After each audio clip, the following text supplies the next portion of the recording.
JDS ಪಕ್ಷ ಮುಳುಗುತ್ತಿರುವ ಹಡಗು ಎಂದು ಕಾಂಗ್ರೆಸ್ ಜಿಲ್ಲಾಧ್ಯಕ್ಷ ಜಗದೇವ್ ಗುತ್ತೇದಾರ್ ಅವರ ಹೇಳಿಕೆಗೆ ಲೋಕಸಭಾ ಚುನಾವಣೆ ನಂತರ ಗೊತ್ತಾಗುತ್ತದೆ ಯಾರು ಮುಳುಗುತ್ತಿರುವ ಹಡಗು ಎಂಬುದು ಎಂದು ಜೆಡಿಎಸ್ ಜಿಲ್ಲಾಧ್ಯಕ್ಷ ಬಾಲರಾಜ್ ಗುತ್ತೇದಾರ್ ತಿರುಗೇಟು ನೀಡಿದರು.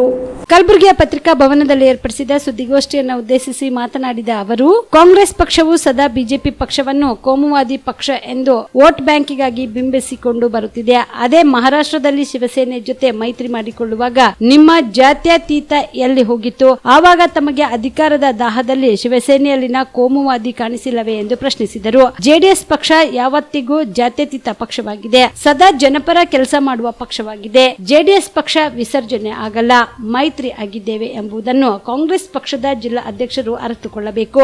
ಜೆಡಿಎಸ್ ಪಕ್ಷದ ಕಾರ್ಯಕರ್ತರಲ್ಲಿ ಯಾವುದೇ ರೀತಿಯ ಗೊಂದಲ ಇಲ್ಲ.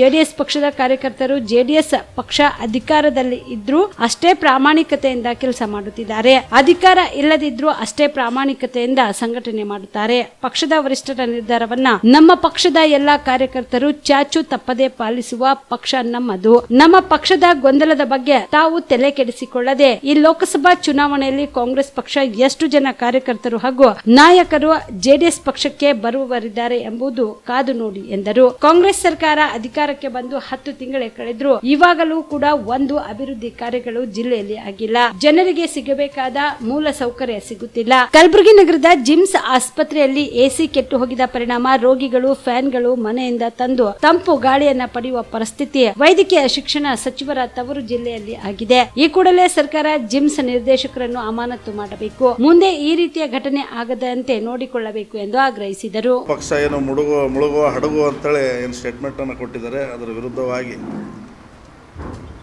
ಇವತ್ತು ಭಾರತ ದೇಶದಲ್ಲಿ ಇವತ್ತು ಕಾಂಗ್ರೆಸ್ ಯಾವ ಥರ ಮುಳುಗಿ ಹೋಗ್ತಾ ಇದೆ ಎಂಬುದು ಅವರಿಗೆ ಮೊದಲು ಅರ್ಥ ಆಗಬೇಕು. ಅದ್ರ ಜೊತೆಯಾಗಿ ಇಲ್ಲೇ ರಾಷ್ಟ್ರೀಯ ನಾಯಕರು ನಿಲ್ಲಬೇಕಾದ್ರೆ ಇವತ್ತು ಯೋಚನೆ ಮಾಡಿ ಇವತ್ತು ಅವ್ರ ಹಳೆಯವರಿಗೆ ಕೊಟ್ಟಿದ್ದಾರೆ. ಮತ್ತು ಹಲವಾರು ಇವತ್ತು ನಮ್ಮ ಪಕ್ಷಕ್ಕೆ ಕುಟುಂಬದ ರಾಜಕಾರಣಿಗಳು ಅಂತೇಳಿ ಹೆಸರಿಡ್ತಿದ್ರು. ಇವತ್ತು ಕಾಂಗ್ರೆಸ್ ಲಿಸ್ಟಲ್ಲಿ ನೋಡ್ರಿ ಎಲ್ಲ ಕುಟುಂಬದವರು ಅವ್ರ ಮಕ್ಕಳು ಮತ್ತು ಅವ್ರ ಹಳೆಯದರು ಸಂಪೂರ್ಣವಾಗಿ ಹೆಚ್ಚಿನ ಸಂಖ್ಯೆಯಲ್ಲಿ ಇವತ್ತು MP ಟಿಕೆಟನ್ನು ಕೊಡಲಾಗುತ್ತೆ.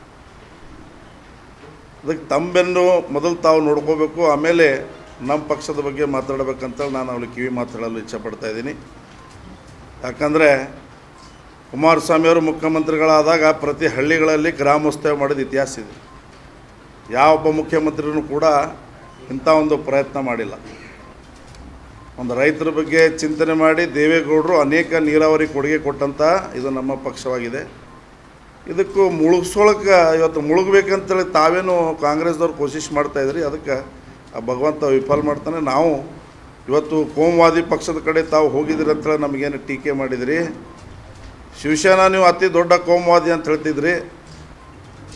ಆವಾಗ ನೀವು ಅವ್ರ ಜೊತೆ ಕೈ ಜೋಡಿಸುವಾಗ ಎಲ್ಲೋಗಿತ್ತು ನಿಮ್ಮ ಅಸ್ತಿತ್ವ ಎಂಬುದು ಪ್ರಶ್ನೆ ನಾನು ಎಲ್ಲ ಮಾಧ್ಯಮರ ಮುಖಾಂತರ ಕೇಳಲು ಇಚ್ಛೆಪಡ್ತಾಯಿದ್ದೀನಿ. ಯಾಕೆ ಈ ಮಾತಾಡ್ತಾ ಇದ್ದೀನಿ ಅಂದರೆ, ಇವತ್ತು JDS ಪಕ್ಷ ಅಂದರೆ ಇವತ್ತು ಒಂದು ಪ್ರಾದೇಶಿಕ ಪಕ್ಷ ಉಳಿನೇ ಬೇಡದು ಅಂತೇಳಿ ಇವತ್ತೇನು ಕಾಂಗ್ರೆಸ್ ಪಕ್ಷ ಮುಳುಸೋಕ್ಕೆ ಹೊರಟಿದೆ. ಅವ್ರಿಗೆ ನೆನಪಿರಲಿ, ನಮ್ಮದೇ ಒಂದು ಪುಡಿ ಇವತ್ತು ಕಾಂಗ್ರೆಸ್ ಪಕ್ಷದಲ್ಲಿ CM ಆಗಿ 2 ಸಲ ಮುಂದುವರೆದಿದ್ದಾರೆ.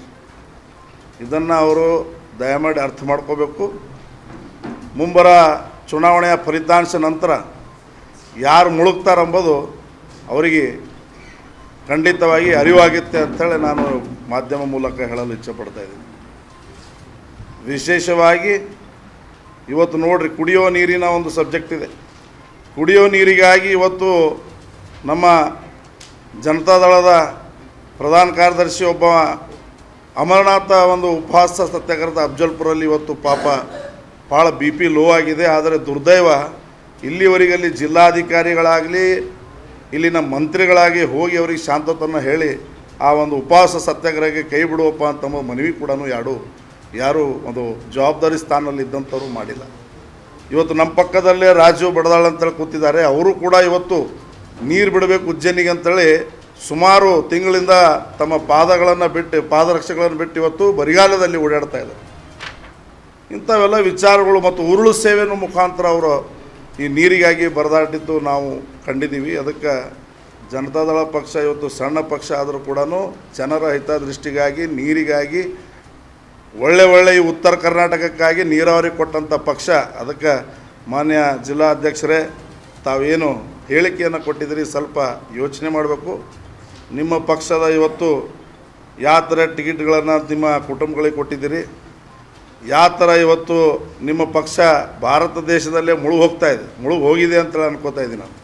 ಈ ಮುಂದಿನ ಚುನಾವಣೆಯಲ್ಲಿ ತಮಗೆ ಖಂಡಿತವಾಗಿ ಗೊತ್ತಾಗುತ್ತೆ ಯಾರು ಮುಳುಗ್ತಾರೆಂಬುದು ಆ ಭಗವಂತ ಖಂಡಿತವಾಗಿ ನಿಮಗೆ ತೋರಿಸ್ತಾನೆ. ಅದಕ್ಕೆ ಯಾವ ಪಕ್ಷದ ಬಗ್ಗೆನೂ ಕೂಡ ಭಾಳ ಹಗುರವಾಗಿ ಮಾತಾಡಬಾರ್ದು. ಇವತ್ತು 3ನೇ ಒಂದು ಓಪನ್ ಹಾರ್ಟ್ ಸರ್ಜರಿ ಕುಮಾರಸ್ವಾಮಿ ಅವರಿಗೆ ಆಗಿದೆ, ಯಶಸ್ವಿಯಾಗಿದೆ. ತಮ್ಮೆಲ್ಲ ಭಗವಂತ. ನೀವು ರಾತ್ರಿ ಹೊತ್ತು ಕುಟುಂಬದ ಸದಸ್ಯರ ಜೊತೆ ಅಥವಾ ಸ್ನೇಹಿತರ ಜೊತೆ ಎಲ್ಲಾದ್ರೂ ಊಟಕ್ಕೆ ಹೋಗ್ಬೇಕು ಅಂತ ಪ್ಲಾನ್ ಮಾಡ್ತಾ ಇದ್ದೀರಾ? ಹಾಗಾದ್ರೆ ಕಲಬುರಗಿಯಲ್ಲಿ ಹೊಸದಾಗಿ ಪ್ರಾರಂಭವಾಗಿರುವ ಫೋರ್ಟ್ ವ್ಯೂ ಹೋಟೆಲ್ಗೆ ಒಮ್ಮೆ ಭೇಟಿ ನೀಡಿ. ಹೆರಿಟೇಜ್ ಇನ್ ಹೋಟೆಲ್ನ ಓಪನ್ ಟೆರೆಸ್ ಮೇಲೆ ಬೆಂಗಳೂರು ದೆಹಲಿ ಮಾದರಿಯಲ್ಲಿನ ಸುಂದರ ಆಕರ್ಷಣೆ ಇಲ್ಲಿ ಕಾಣಬಹುದು. ನುರಿತ ಕುಕ್ಗಳಿಂದ ರುಚಿಕರವಾದ ಸ್ವಾದಿಷ್ಟ ಆಹಾರ ಇಲ್ಲಿ ಲಭ್ಯ. ತಣ್ಣನೆಯ ಗಾಳಿ, ತುಂತುರು ನೀರಿನ ಸೌಂಡ್ ಜೊತೆ ಕಲರ್ಫುಲ್ ಲೈಟಿಂಗ್ ನಲ್ಲಿ, ಲೈಟ್ ಮ್ಯೂಸಿಕ್ ನಲ್ಲಿ ಕಲಬುರಗಿಯ ಫೋರ್ಟ್ ಸೇರಿದಂತೆ ಕಲಬುರಗಿ ನಗರವನ್ನ ವೀಕ್ಷಿಸುತ್ತಾ ನಿಮ್ಮ ಕುಟುಂಬದವರ ಜೊತೆ ಅಥವಾ ಸ್ನೇಹಿತರ ಜೊತೆ ಊಟ ಸವಿಯಬಹುದು. ಜೊತೆಗೆ ಇಲ್ಲಿ ಬರ್ತ್ಡೇ ಪಾರ್ಟಿ ಸೇರಿದಂತೆ ಸಣ್ಣ ಪುಟ್ಟ ಪಾರ್ಟಿ ಮಾಡಲು ಎಲ್ಲಾ ರೀತಿಯ ಸೌಲಭ್ಯಗಳು ಉಂಟು. ಹೋಟೆಲ್ನ ಸಮಯ ಮಧ್ಯಾಹ್ನ 3 ಗಂಟೆಯಿಂದ ರಾತ್ರಿ 11 ಗಂಟೆವರೆಗೆ. ಹೆಚ್ಚಿನ ಮಾಹಿತಿಗಾಗಿ ಸಂಪರ್ಕಿಸಿ ಫೋರ್ಟ್ ವ್ಯೂ ಹೋಟೆಲ್, ಹೆರಿಟೇಜ್ ಇನ್ ಮೇಲುಗಡೆ, city bus stand, super market, Kalaburagi. Phone number 9036235555.